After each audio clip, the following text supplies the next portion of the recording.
Di seri MotoGP sebelumnya di Australia, Valentino Rossi menjelaskan dua kelemahan motor Yamaha setelah tercacar di urutan ke-8. Valentino Rossi tampil menggebrak pada awal balapan MotoGP Australia 2019 yang digelar di sirkuit Phillip Islands. Pembalap berjulukan The Doctor tersebut sukses merebut posisi rekan setimnya di Monster Energy Yamaha, Maverick Viñales, untuk memimpin jalannya balapan. Rossi berada di posisi pertama hingga memasuki lap keempat. Namun sesudah disusul pembalap di belakangnya, Rossi justru tercecer ke posisi tengah.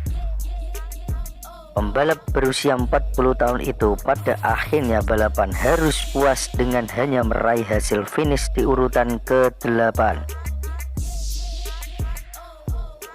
Setelah melakoni balapan, Rossi pun menyebut dua kelemahan motor balapnya yang membuatnya gagal meraih hasil positif pada seri MotoGP Australia 2019. Subscribe dan aktifkan loncengnya. Terima kasih untuk yang sudah subscribe. Selamat menonton. Kelemahan pertama yang dirasakan oleh rekan satu tim Maverick Viñales itu adalah kecepatannya di trek lurus. Rossi menyebut dia hampir selalu tersusul di trek lurus sehingga membuatnya kesulitan untuk memperbaiki posisi lebih jauh dan hanya mundar-mandir di grup tengah. Saya sangat pelan saat melintasi trek lurus, jadi saya selalu tersusul oleh pembalap lain di setiap lap, kata Valentino Rossi. Berkali-kali saya kurang cepat untuk menyalip pembalap lain, ini sulit. Hasil balapan kali ini juga tidak bagus, tetapi juga tidak buruk. Selanjutnya, Valentino Rossi menyebut bahwa kurangnya daya cengkeram pada roda belakang menjadi titik lemah kedua yang ada pada tunggangannya tersebut. Walaupun sudah menemukan setelan yang pas, masalah grip pada bagian belakang ini acap kali membuat Rossi tidak dapat mencapai akselerasi maksimal.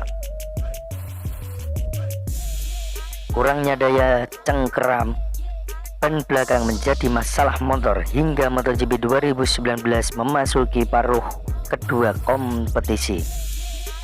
Di sini kami menemukan keseimbangan yang baik dengan motornya. Saya merasa nyaman ketika mengerem, masuk tikungan, dan dengan ban depan, ucap Rossi. Namun saya merasa sedikit kekurangan grip di bagian belakang, dan masalah itu belum bisa kami pecahkan sejak paruh musim kedua, ujar Valentino Rossi. Kendati gagal meraih hasil maksimal pada balapan ke-400-nya sepanjang karirnya, Rossi menilai bahwa dia lebih kompetitif jika dibandingkan saat tampil pada balapan sebelumnya. Pembalap asal Italia itu bertekad untuk menemukan solusi penting demi memperbaiki penampilannya di ajang MotoGP. Kami harus memikirkan jalan keluar dari masalah ini dan terus memperbaiki performa motor, ucap Valentino Rossi.